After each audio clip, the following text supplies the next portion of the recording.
Assalamualaikum warahmatullahi wabarakatuh. Perkenalkan, nama saya Richa Angelisa. Di sini saya sebagai moderator dari kelompok saya.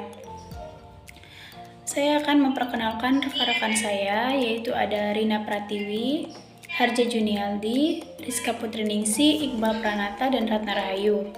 Baiklah, materi pertama akan dijelaskan oleh Harja Junialdi dan saya sendiri.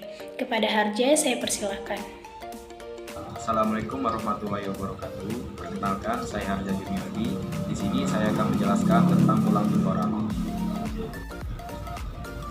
Baiklah teman-teman, di sini tulang tengkorak terdiri dari tulang frontal, superciliary arch, tulang nasal bone, tulang parietal, tulang sphenoid, tulang temporal, dan tulang occipital.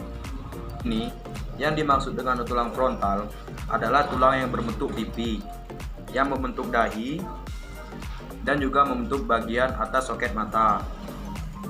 Dan tulang frontal berfungsi sebagai pelindung organ yang ada pada bagian kepala.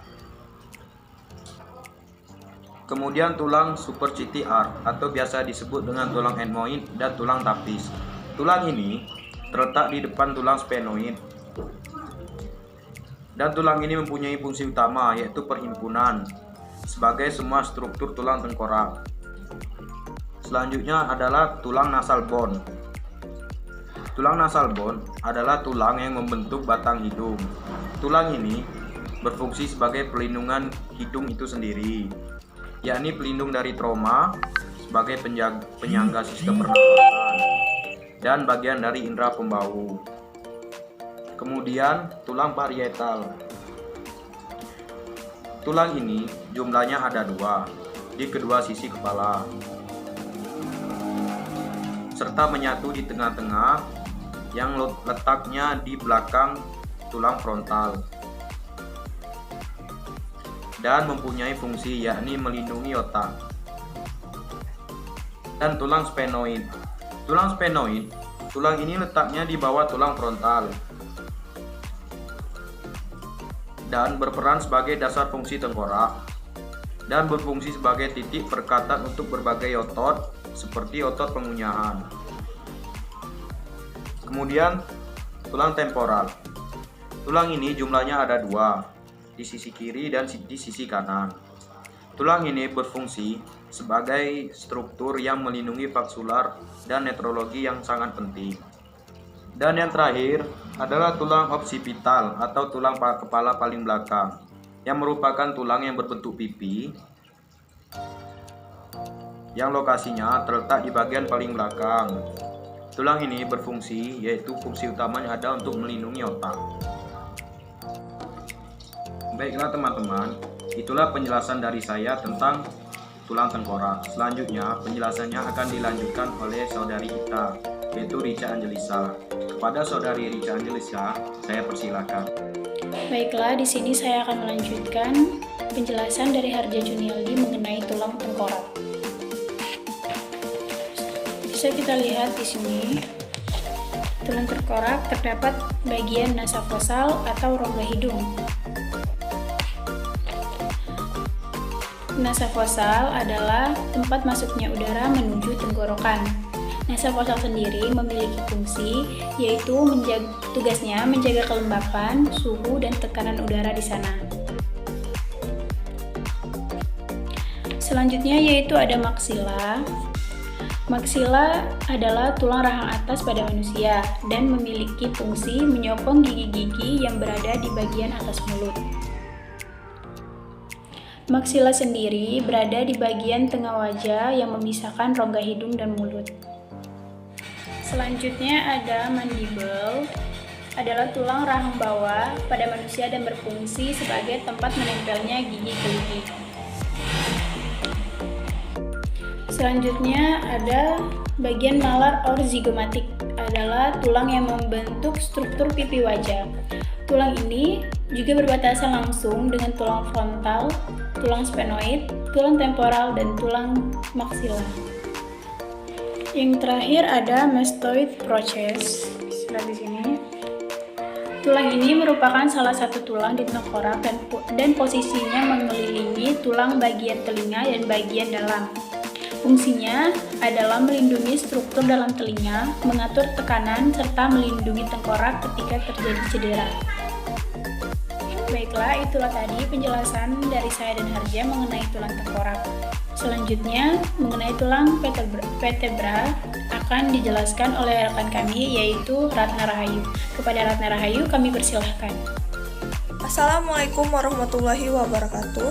Perkenalkan, nama saya Ratna Rahayu, saya dari kelas 1B, Prodi Sarjana Terapan Keperawatan Pesners. Baiklah, saya akan menjelaskan tentang vertebra. Vertebra adalah tulang belakang. Tulang belakang adalah tulang-tulang yang memiliki berbagai ukuran dengan bentuk yang mirip satu sama lain, tersusun membentang dari bawah tengkorak hingga ke tulang ekor. Tulang-tulang ini saling tersusun satu dengan yang lainnya, membentuk kurva atau lengkungan tertentu, sehingga apabila dilihat dari samping bentuknya berbentuk menyerupai huruf S. Bentuk tersebut mengoptimalkan pendistribusian tekanan mekanis saat tubuh bergerak dan beristirahat. Yang pertama, tulang belakang servikal.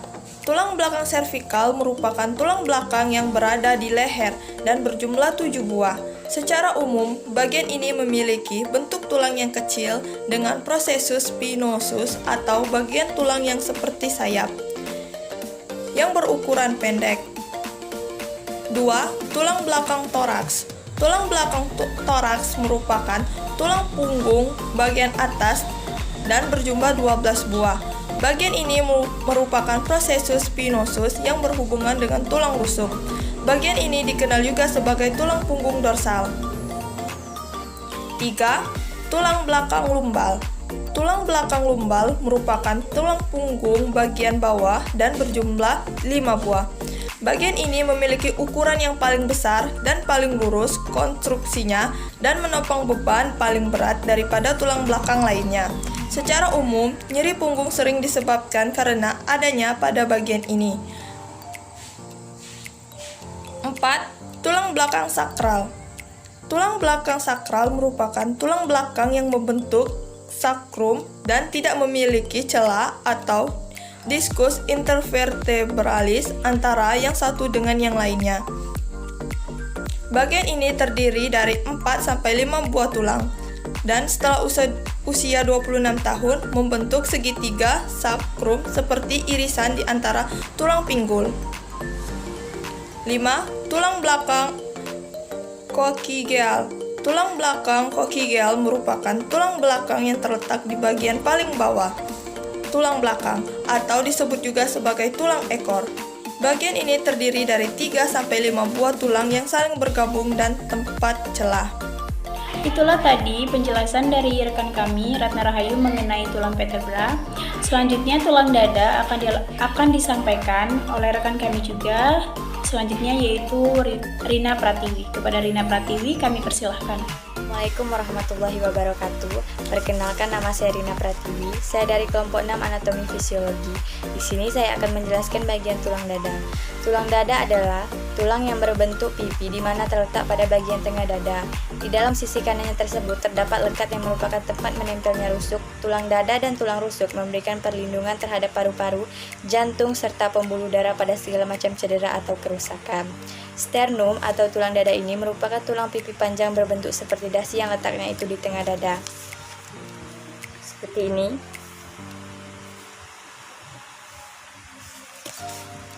Tulang dada berfungsi melindungi berbagai organ vital yang terdapat dalam rongga dada dari serangan atau benturan yang berasal dari luar tubuh. Organ-organ yang dilindungi oleh tulang dada termasuk jantung dan paru-paru, serta lambung dan ginjal. Ini adalah susunan-susunan tulang dada, yaitu yang pertama, jugular notch, clavicular notch of manubrium, notch for the first costal cartilage, notches for second costal cartilage, notch for costal cartilage, manubrium, sternal angle and manubriosternal joint, body, xiphoid process, xiphi-sternal joint. Baiklah, itulah dari saya. Sekian, terima kasih. Itulah tadi penjelasan dari rekan kami mengenai tulang dada. Dan yang terakhir, tulang iga akan disampaikan langsung oleh Iqbal Pranata dan Rizka Putriningsih. Kepada Iqbal dan Rizka kami persilahkan. Baiklah, saya akan menjelaskan fungsi tulang iga. Fungsi tulang iga yaitu struktur utama dari rongga dada yang melindungi organ vital dada, yakni jantung dan paru-paru. Meski begitu, fungsi utama dari tulang iga ialah membantu pernapasan. Baiklah, di sini tulang iga terdiri atas 24 bagian, 12 bagian kiri dan 12 bagian kanan. Dan terdiri atas bermacam-macam jenis tulang. Tulang rusuk sejati, tulang rusuk palsu, dan tulang rusuk melayang. Tulang rusuk sejati memiliki fungsi yaitu yang tergolong vital sebab menjadi bahan utama penyusun rangka tubuh. Fungsi vital tersebut ialah sebagai penyusun dan pembina rangka untuk alat gerak utama pasif dan juga fungsi sebagai penyokong. Dan ada juga tulang rusuk palsu yang berfungsi melindungi organ tubuh seperti dada, paru-paru, dan lainnya. Karena tulang rusuk palsu adalah tulang rusuk yang memiliki 3 pasangan rusuk palsu di sebelah dada kiri. Sedangkan tulang rusuk melayang memiliki fungsi melindungi organ dalam tubuh. Karena tulang rusuk melayang merupakan tulang rusuk yang memiliki beberapa bagian di dalam tubuh yang berada di tengah bagian. Assalamualaikum warahmatullahi wabarakatuh. Perkenalkan, nama saya Rizka Putriningsih. Di sini saya akan menyambung materi dari Iqbal Pranata. Yang pertama ada tulang leher. Tulang leher merupakan tulang belakang yang langsung terhubung dengan tengkorak. Yang kedua ada manubrium semi, adalah bagian dari tulang dada atau sternum. Yang keempat ada proses siphoid. Proses siphoid merupakan jenis tonjolan pada ruas tulang punggung. Yang kelima ada tulang rusuk. Tulang rusuk bagian tubuh yang memiliki fungsi-fungsi sebagai pelindung organ virtual. Yang terakhir ada tulang rawan. Tulang rawan adalah jaringan ikat penahan berat. Sekian dari saya, wabillahi taufiq wal hidayah. Wassalamualaikum warahmatullahi wabarakatuh. Baiklah, itulah tadi penjelasan dari kelompok kami. Saya akhiri presentasi ini. Kepada Allah saya mohon ampun. Wabillahi taufiq wal hidayah. Wassalamualaikum warahmatullahi wabarakatuh.